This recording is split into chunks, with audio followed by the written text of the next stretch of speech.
Shalom Aleichem, BC Muhammadiyah. Saudara-saudara yang dikasihi Tuhan, tema kita minggu ini ialah Aku Tahu Kepada Siapa Aku Percaya, bagian pertama. Eksposisi dari 2 Timotius pasal 1 ayat 1 sampai 14. Satu tinjauan intertekstual hermeneutis biblika dan signifikansinya doa agar mengenal Allah di dalam Kristus melalui kuasa Roh Kudus. Mari kita membaca ayat 12. Itulah sebabnya aku menderita semuanya ini, tetapi aku tidak malu, karena aku tahu kepada siapa aku percaya, dan aku yakin bahwa Dia berkuasa memeliharakan apa yang telah dipercayakannya kepadaku hingga pada hari Tuhan. Saudara, kesaksian hidup Rasul Paulus dalam bacaan kita di kalimat pertama di ayat 12 ini, itulah sebabnya aku menderita semuanya ini, adalah konsekuensi logis dan implikasi dari pengakuan imannya di kalimat kedua di ayat 12 ini, yaitu karena aku tahu kepada siapa aku percaya. Artinya, ia menderita semuanya karena imannya, karena ia telah benar-benar mengenal siapa Kristus itu yang sesungguhnya. Oleh karena itu, di ayat 8 ia mendorong agar Timotius jangan malu bersaksi tentang Kristus, bahkan agar ia juga ikut menderita bagi Injil Kristus itu. Kita baca, jadi janganlah malu bersaksi tentang Tuhan kita. Jangan malu karena aku seorang hukuman karena Dia, melainkan ikutlah menderita bagi Injilnya oleh kekuatan Allah. Untuk dapat memahami pengakuan iman Rasul Paulus, aku tahu kepada siapa aku percaya, seperti yang ia saksikan kepada Timotius ini, kita harus lihat latar belakang perjumpaannya dengan Kristus yang bangkit dan pertobatannya di dalam Kisah Rasul 9 ayat 1 sampai yang kelima. Mari kita baca. Sementara itu berkobar-kobar hati Saulus untuk mengancam dan membunuh murid-murid Tuhan. Ia menghadap imam besar dan meminta surat kuasa daripadanya untuk dibawa kepada majelis agama di Damsyik, supaya jika ia menemukan laki-laki atau perempuan yang mengikuti jalan Tuhan, ia menangkap mereka, membawa mereka ke Yerusalem. Dalam perjalanannya ke Damsyik, ketika ia sudah dekat kota itu, tiba-tiba cahaya memancar dari langit mengelilingi dia. Ia rebah ke tanah, dan kedengaranlah olehnya suatu suara yang berkata kepadanya, Saulus, Saulus, mengapakah engkau menganiaya aku? Jawab Saulus, siapakah engkau Tuhan? Katanya, akulah Yesus yang kau aniaya itu. Saudara, perjumpaan dan pertobatan dari Rasul Paulus ini menjadi sebuah kabar baik untuk kita. Di mana kabar baiknya? Kabar baiknya ialah bahwa penganiayaan terhadap jemaat, penganiayaan terhadap gereja, itu sama artinya menganiaya Kristus. Yesus berkata kepada Saulus, mengapa engkau menganiaya aku? Paulus bertanya, siapa engkau Tuhan? Akulah Yesus yang kau aniaya itu. Artinya, saudara-saudara, bahwa jika kita menderita oleh karena kesaksian hidup kita di dalam Kristus, kita tidak sendiri, karena Kristus itu ada bersama-sama dengan kita, bahkan lebih dekat lagi. Puji Tuhan, saudara-saudara. Nah, latar belakang pertobatan Rasul Paulus ini, saudara-saudara, dideskripsikan di ayat yang ke-9 ini dengan sebuah perjumpaan yang menggoncangkan hidup Rasul Paulus. Bukan hanya teologinya, tetapi juga membalikkan arah hidupnya. Kita membaca ayat 9. 3 hari lamanya ia tidak dapat melihat, 3 hari lamanya ia tidak makan dan tidak minum. Ini bukan mogok makan. Ini bukan, saudara-saudara, oleh karena dia katarak, tetapi ini terjadi oleh karena perjumpaannya dengan Kristus. Dia tergoncang karena ia tidak menyangka bahwa jemaat yang ingin ia tangkap, yang ingin dia bunuh, ingin dianiaya ini ternyata adalah jemaat Kristus. Artinya pengakuan iman Rasul Paulus ini, aku tahu kepada siapa aku percaya ini adalah jawaban Kristus yang bangkit atas pertanyaannya di ayat 5a, siapakah engkau Tuhan? Kemudian di ayat 5 beri dijawab oleh Kristus, akulah Yesus yang kau aniaya itu. Dan jawaban itulah yang menyebabkan ia tergoncang dan juga membalikkan seluruh arah hidupnya. Nah, ada dua pokok pikiran penting, implikasi teologis dari pengakuan iman Rasul Paulus di ayatnya yang kelima ini.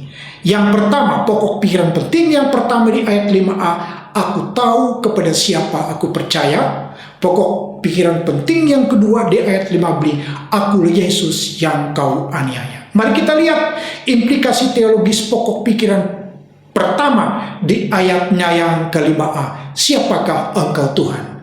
Adalah pertanyaan yang sangat mendasar dan sangat penting karena menyangkut pengenalan akan Allah. Siapakah engkau Tuhan? Adalah sebuah pertanyaan, sebuah kerinduan untuk mengenal akan Allah. Pengenalan yang benar akan Allah dan hidup yang kekal. Inilah saudara-saudara yang menjadi pergumulan Thomas dalam Yohanes 14 ayat 1 sampai 6. Juga menjadi doa Kristus kepada muridnya supaya mereka mengenal dia dengan benar. Yohanes 17 ayat 3. Juga menjadi pertanyaan yang ingin diketahui oleh imam besar, siapa Yesus walaupun dengan maksud yang berbeda. Dalam Markus 14 ayat 61-62. Juga menjadi pertanyaan para pemimpin tua-tua dan ahli Taurat dalam Kisah Rasul 4 ayat 5-12. Ketika Petrus menyembuhkan orang yang lumpuh sejak lahirnya. Mari kita lihat pertanyaan Thomas dalam Yohanes 14 ayat 5 dan 6. Lalu Thomas berkata kepadanya, Tuhan, kami tidak tahu kemana engkau pergi, bagaimana kami tahu jalan ke situ? Yesus berkata kepadanya, akulah jalan dan kebenaran dan hidup, tidak ada seorang pun yang datang kepada Bapa kalau tidak melalui aku. Ini menyangkut siapa engkau Tuhan, pertanyaannya.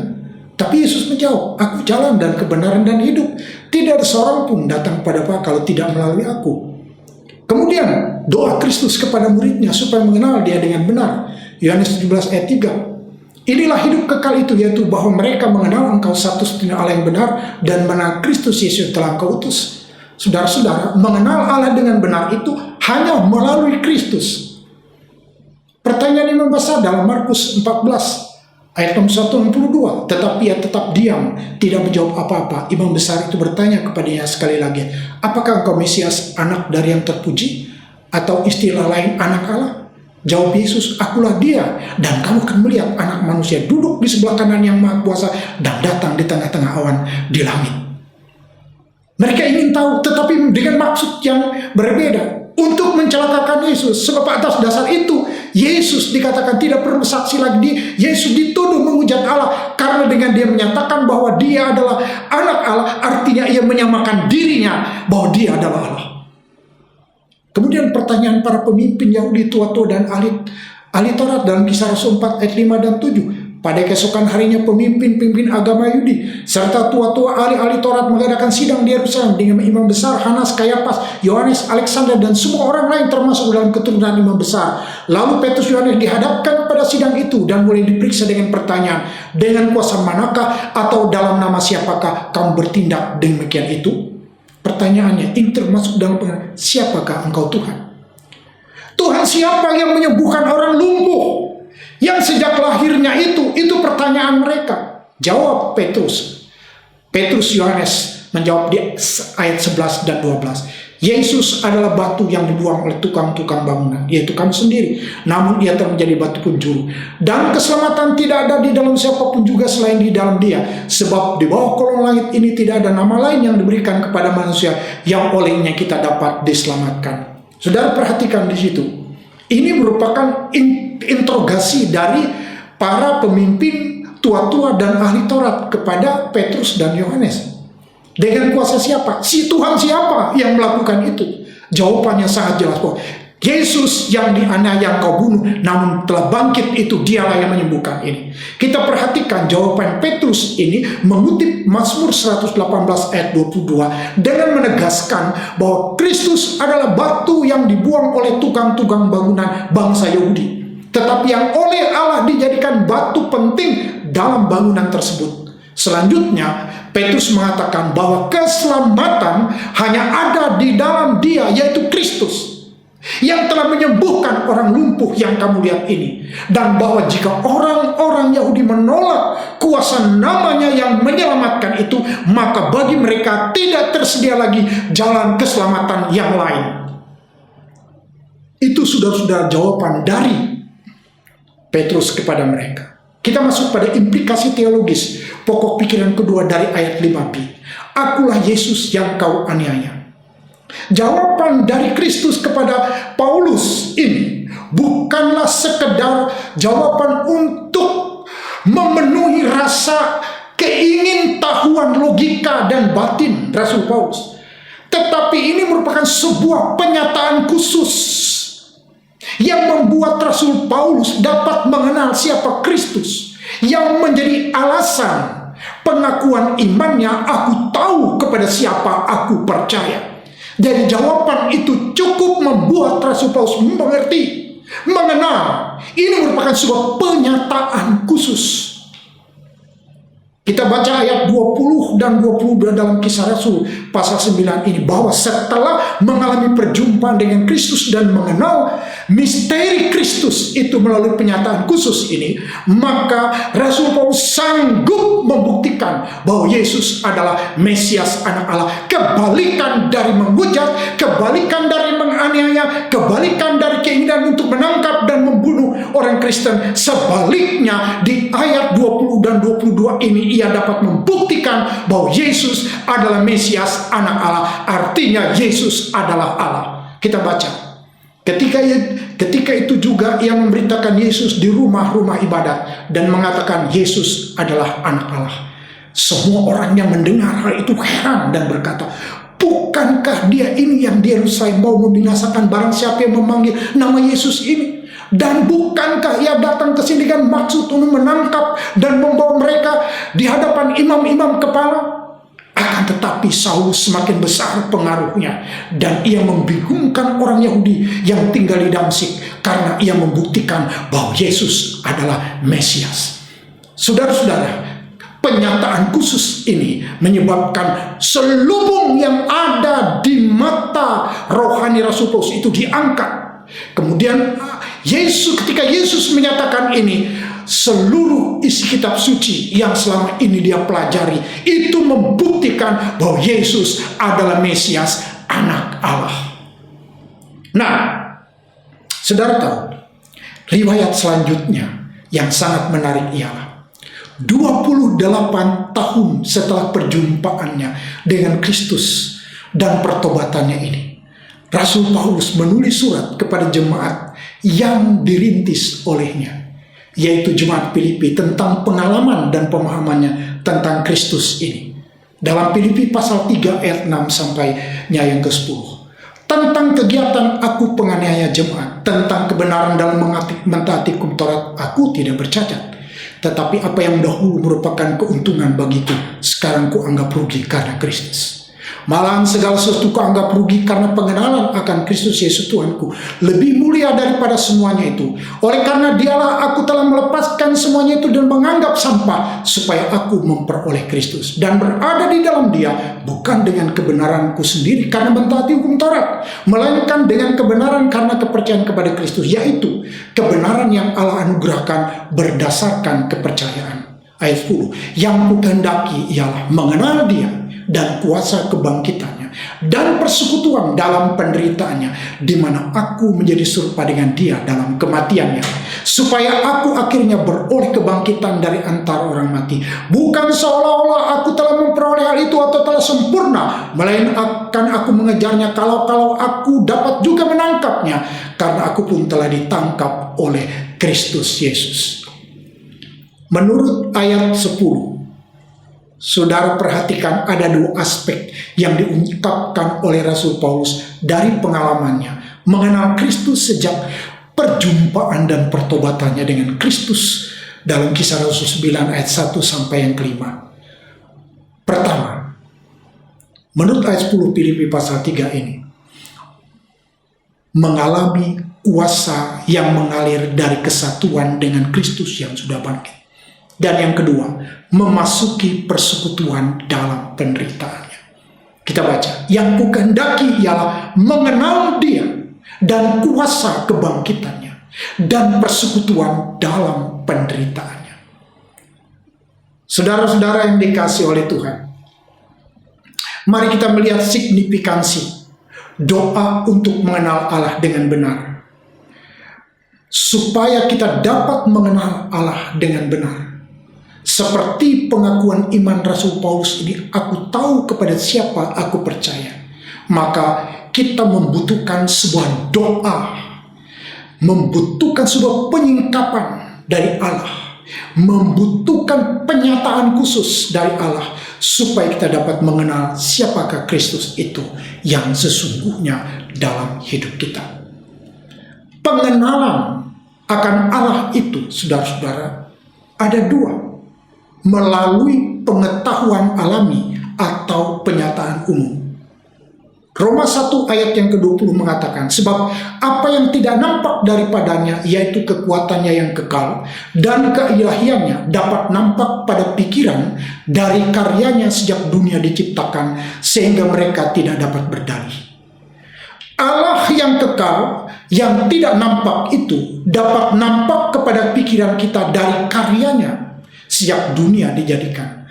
Artinya langit, bumi, laut, dan segala isinya itu yang nampak ini adalah hasil karya Tuhan yang nampak kepada pikiran kita. Itulah yang disebut dengan penyataan umum secara alamiah.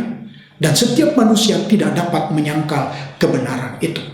Lalu yang kedua, pengenalan akan Allah melalui Kristus. Ini yang dikatakan di Alkitab penyataan khusus. Ibrani 1 ayat 1 dan 2 mengatakan, setelah pada zaman dahulu Allah berulang kali dalam pelbagai cara berbicara kepada nenek moyang kita dengan perantara nabi-nabi, maka pada zaman akhir ini Ia telah berbicara kepada kita dengan perantaran anaknya yang telah ditetapkan sebagai yang berhak menerima segala yang ada. Oleh Dia Allah telah menjadikan alam semesta. Jadi kalau pada masa lalu Allah berbicara kepada nenek moyang kita dengan perantara nabi-nabi, tetapi Allah menyatakan dirinya secara khusus kepada kita hari ini melalui Kristus yang mati, dikuburkan, dan bangkit dari antara orang mati. Yohanes 1 ayat 18 mengatakan, Yohanes 1 ayat 18, tidak seorang pun yang pernah melihat Allah, tetapi anak tunggal Allah yang ada di pangkuan Bapa, dialah yang menyatakan. Ini penyataan khusus. Allah menyatakan diri kepada kita melalui Kristus, melalui anaknya, melalui peristiwa inkarnasi, di mana Allah menyatakan kasih, yang menyatakan dirinya kepada setiap orang. Karena itu dikatakan melalui penyataan khusus ini, barang siapa percaya tidak binasa, melainkan beroleh hidup yang kekal oleh karena cinta kasihnya. Nah, untuk penyataan khusus ini, betapa pentingnya peranan doa itu. Efesus 1 ayat 16-18. Mari kita baca 16b mulai. Dan aku selalu mengingat kamu dalam doaku, dan meminta kepada Allah Tuhan kita Yesus Kristus itu, Bapa yang mulia itu, supaya Ia memberikan kepadamu roh hikmat dan wahyu untuk mengenal Dia dengan benar, dan supaya Ia menjadikan mata hatimu terang. Artinya, dalam pengertian penyataan khusus inilah doa Rasul Paulus ini bagi kita, agar kita mengenal Allah di dalam dirinya sendiri dan memahami Alkitab yang kita miliki sekarang, pokok-pokok pengajaran rasuliah yang kita terima, khotbah-khotbah yang sehat yang kita dengar selama ini, agar itu menerangi bukan hanya logika kita, tetapi juga hati kita. Oleh kuasa doa, maka Tuhan akan menerangi bukan hanya logika kita, tetapi juga batin atau hati kita. Sehingga kita juga boleh bersama-sama dengan Rasul Paulus, para rasul, bapak-bapak gereja sepanjang sejarah gereja yang apostolik berkata, aku tahu kepada siapa aku percaya dan aku yakin bahwa dia berkuasa memeliharakan apa yang telah dipercayakannya kepadaku hingga pada hari Tuhan. Amin untuk firman Tuhan. Mari kita bersatu hati di dalam doa. Bapa kami yang ada di dalam kerajaan surga, terima kasih untuk anak tunggal-Mu Yesus Kristus yang telah menyatakan diri bagi kami, yang telah mati, dikuburkan dan bangkit untuk keselamatan kami. Terima kasih buat anugerah-Mu, kasih karunia yang mulia kepada kami. Biarlah kekayaan kasih karunia-Mu ini Tuhan terus Engkau singkapkan bagi setiap anak-anak-Mu, sehingga ketika kami hidup di tengah-tengah dunia ini, kami tetap kuat di dalam kekuatan kuasa-Mu. Kami berdoa hanya dalam nama Tuhan Yesus Kristus. Haleluya. Amin.